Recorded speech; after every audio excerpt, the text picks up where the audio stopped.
नमस्कार साथियों, कैसे हैं आप।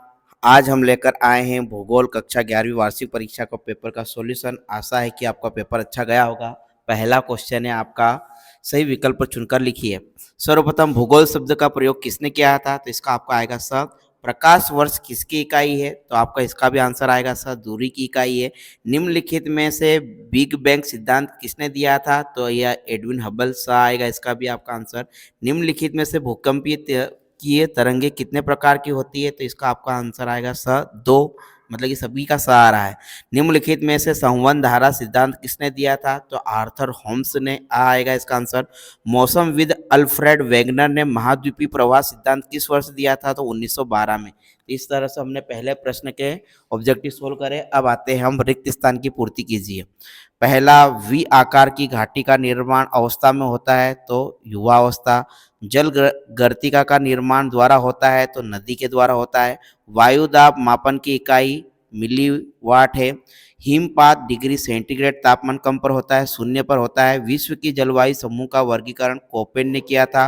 पृथ्वी को ग्रह कहा जाता है, तो नीला ग्रह कहा जाता है। इस तरह से हमने रिक्त स्थान की पूर्ति की। अब आते हैं हम सत्य असत्य की ओर। धाराएं गर्म, ठंडी एवं आर्द्र 3 प्रकार की होती है, तो ये आपका असत्य आएगा। पृथ्वी तथा चंद्रमा की अधिकतम दूरी को अपसोर कहा जाता है, यह भी आपका असत्य आएगा।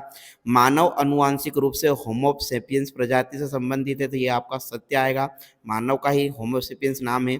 संकटापन्न प्रजाति या रेड डाटा बुक से प्रकाशित होती है, तो यह भी आपका सत्य आएगा।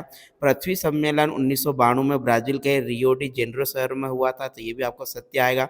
भारत की समुद्री तट रेखा की लंबाई 200 किलोमीटर है, तो ये आपका असत्य हो जाएगा।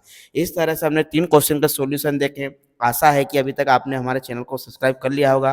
यदि नहीं किया है तो कर लीजिए, क्योंकि हमने आपको सभी पेपरों का सॉल्यूशन डाल दिया है। यदि आपने अभी तक सभी सॉल्यूशन नहीं देखे हैं तो आप हमारे प्लेलिस्ट में जाइए और देख डालिए।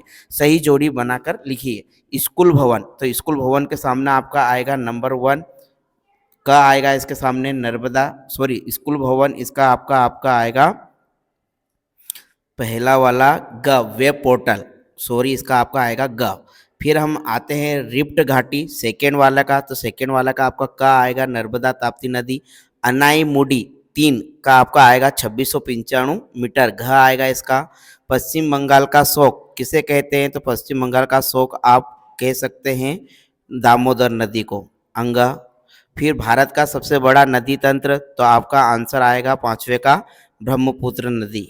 इस तरह से हमने मेज द कॉलम सोल्व करी। अब आते हैं हम एक शब्द या एक वाक्य में उत्तर लिखिए। ब्रह्मपुत्र नदी को बांग्लादेश में क्या कहा जाता है, तो ये आपका आएगा यमुना, जमुना।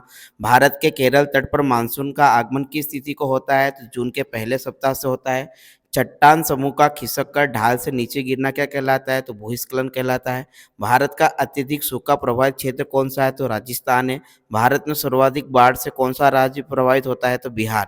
इस तरह से हमने पांचों क्वेश्चन के सॉल्यूशन देखे। आशा है कि आपको ये सब समझ में आया होगा। यदि आपने अभी तक भी हमारे चैनल को सब्सक्राइब नहीं किया है तो कर लीजिए, क्योंकि हम आपके 12वीं के लिए इसी प्रकार के आईएमपी क्वेश्चन और पेपर के सॉल्यूशन लाएंगे। जय हिंद, जय भारत। मिलते हैं नेक्स्ट पेपर के वीडियो के साथ। धन्यवाद।